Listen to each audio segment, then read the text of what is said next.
Bismillahirrahmanirrahim. Assalamualaikum warahmatullahi wabarakatuh. Halo semuanya. Jadi pada video kali ini kita akan membahas mitigasi bencana. Nah, mitigasi bencana ini merupakan video lanjutan dari materi kemarin, yaitu bencana alam. Oke, sekarang kita mulai bahas ya. Nah, sebelum bahas lebih jauh itu, kita akan membahas pengertian dari mitigasi bencana. Jadi, mitigasi bencana itu adalah segala upaya untuk mengurangi risiko bencana. Mitigasi dapat dilakukan sebelum kejadian, saat kejadian, dan sesudah kejadian. Nah, mengurangi risiko bencana itu maksudnya lebih ke mengurangi jatuhnya korban jiwa, lalu mengurangi jatuhnya kerugian, dan juga sebagainya.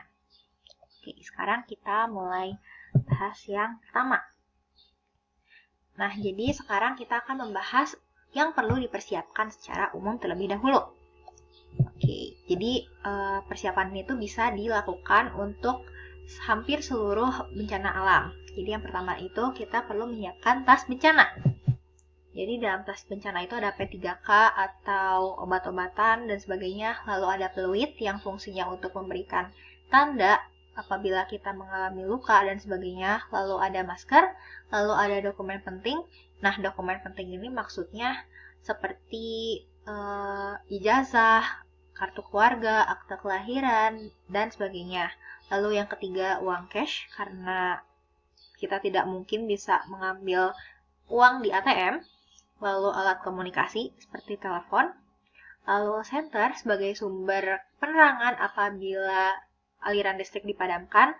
Lalu ada makanan kalengan, yaitu makanan yang bisa bertahan cukup lama. Lalu ada air, biasanya ini air untuk diminum dalam kemasan botolan. Lalu selanjutnya ada selimut, karena tempat evakuasi atau tempat pengungsian itu tidak selalu nyaman, dan mungkin bahkan ada beberapa tempat yang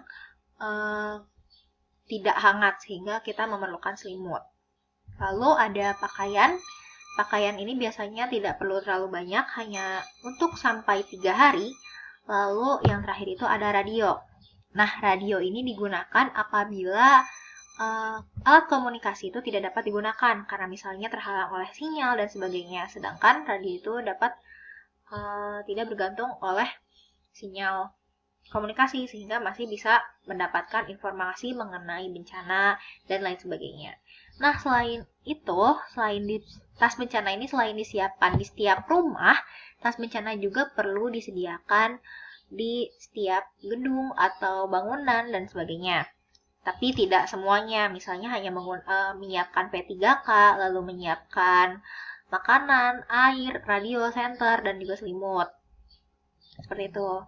Lalu selanjutnya, selain menyiapkan tas bencana, kita juga perlu menyiapkan tindakan ya sebelum bencana itu terjadi. Jadi preventif ya. Yang pertama itu merenovasi rumah atau bangunan agar lebih kuat. Lalu yang kedua itu memperkuat benda-benda yang menggantung seperti lampu dan sebagainya. Lalu yang ketiga itu mempelajari jalur evakuasi lingkungan sekitar. Jadi kita perlu mengetahui kemana kita perlu menyelamatkan diri, kita kemana tempat yang lebih tinggi, tempat apa yang rawan longsor dan sebagainya. Lalu yang keempat itu memberikan sosialisasi mitigasi. Jadi sosialisasi mitigasi itu ya itu tadi seperti apa yang perlu kita lakukan ketika bencana terjadi. Jadi sosialisasi mitigasi ini lebih ke bagaimana yang perlu kita lakukan ketika bencana terjadi. Seperti misalnya melakukan simulasi gempa setiap tahun, lalu memberikan sosialisasi gempa di sekolah-sekolah, di gedung tinggi, dan sebagainya. Nah, sekarang kita akan membahas mitigasi pada setiap bencana. Jadi, pada video kali ini tuh kita hanya membahas 3 bencana alam, yaitu gempa bumi, gunung meletus, dan juga tsunami. Akan tetapi, sebenarnya mitigasi setiap bencana itu tidak terlalu jauh berbeda, karena itu tadi ya tidak terlalu jauh berbeda, sehingga untuk video kali ini kita hanya membahas 3 terlebih dahulu. Jadi kita mulai membahas yang gempa bumi terlebih dahulu. Nah, jadi saat terjadi gempa bumi, yang perlu kita lakukan itu adalah pertama, ketika berada di dalam ruangan, berlindung di bawah benda yang kuat. Contohnya itu meja. Pastikan mejanya itu bisa kita masuki. Pokoknya seluruh tubuh kita itu terlindungi oleh meja. Dan sebaiknya hindari benda-benda yang mudah jatuh, misalnya seperti lemari, lalu lampu gantung, dan sebagainya. Lalu yang kedua itu, ketika berada di luar ruangan, pergi ke lapangan luas. Jadi hindari bangunan-bangunan, mau itu yang akan rubuh atau yang tidak akan rubuh, pokoknya sebaiknya hindari bangunan. Lalu yang ketiga itu, ketika berada di kendaraan, keluar dari kendaraan dan menuju lapangan luas. Jadi kendaraannya cukup ditinggalkan, lalu kita pergi ke lapangan yang lebih luas. Nah, yang keempat itu menjauhi daerah pantai. Yang kelima, menjauhi daerah yang rawan longsor. Jadi kita perlu menjauhi daerah tersebut karena gempa bumi itu merupakan salah satu penyebab dari tsunami dan juga tanah longsor. Sehingga kita juga perlu menjauhi daerah-daerah yang berbahaya atau rawan bencana lainnya. Lalu selanjutnya itu ada tentang setelah gempa. Jadi apa yang perlu kita lakukan setelah gempa terjadi? Yang pertama itu keluar ruangan dengan tertib. Jadi kalian tidak boleh terburu-buru, lalu tidak boleh mendorong teman. Pokoknya keluar dengan tertib dan hati-hati. Tapi ingat juga kalian harus tetap cepat ketika keluar ruangan. Lalu yang kedua itu jangan memasuki rumah yang rusak akibat gempa. Nah, di sini itu maksudnya karena rumah yang rusak itu belum tentu aman bagi kita, bisa juga runtuh. Jadi sebaiknya kita mengungsi dan tidak masuk ke rumah yang rusak. Lalu yang ketiga itu mengecek lingkungan sekitar. Jadi seperti melihat keadaan lingkungan, mengecek keadaan lingkungan yang rusak, misalnya jalan yang rusak atau bangunan yang rusak, sehingga bisa diberikan atau meminta bantuan pertolongan. Lalu selanjutnya kita akan membahas letusan gunung berapi. Jadi yang pertama itu langkah-langkah penyelamatan diri dari letusan gunung berapi. Yang pertama itu mengungsi sesuai jalur evakuasi yang sudah ditentukan. Atau apabila kita tidak memungkinkan mengungsi, kita juga bisa meminta bantuan kepada tim SAR atau tim menolong untuk membantu mengungsi. Seperti itu. Lalu yang kedua, membawa tas bencana dan memastikan jika rumah sudah aman. Nah, maksudnya rumah sudah aman itu kita perlu mematikan listrik, mematikan kompor, pokoknya kita perlu mematikan sumber api agar tidak terjadi bencana lainnya. Salah satu contohnya itu kebakaran. Lalu yang ketiga itu menggunakan masker, topi, kacamata, dan memakai pakaian panjang.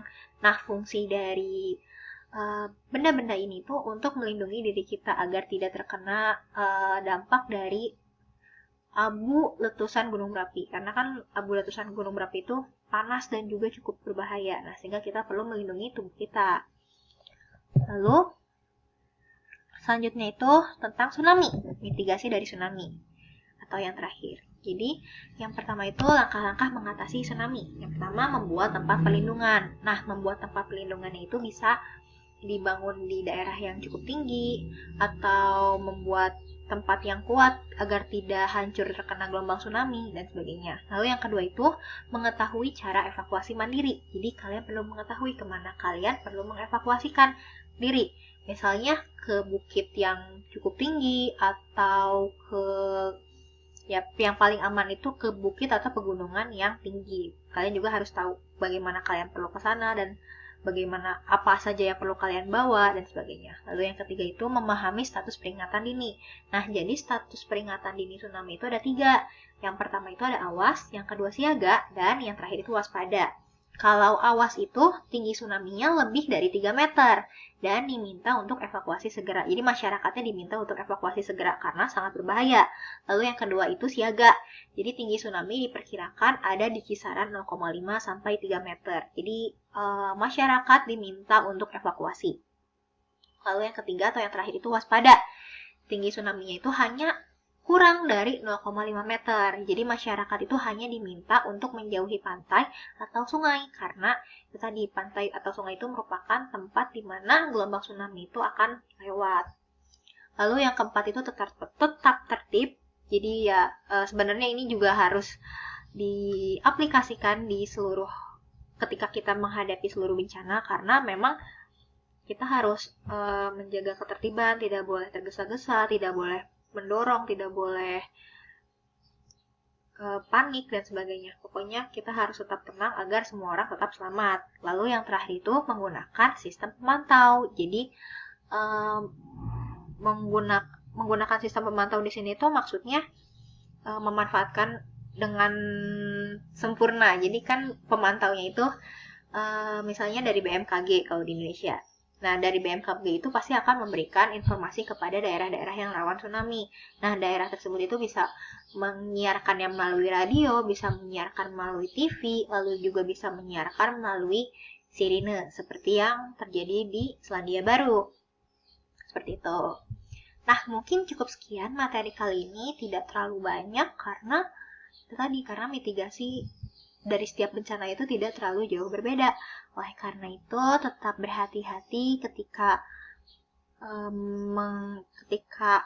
terjadi bencana. Lalu sampai jumpa di materi selanjutnya. Assalamualaikum warahmatullahi wabarakatuh.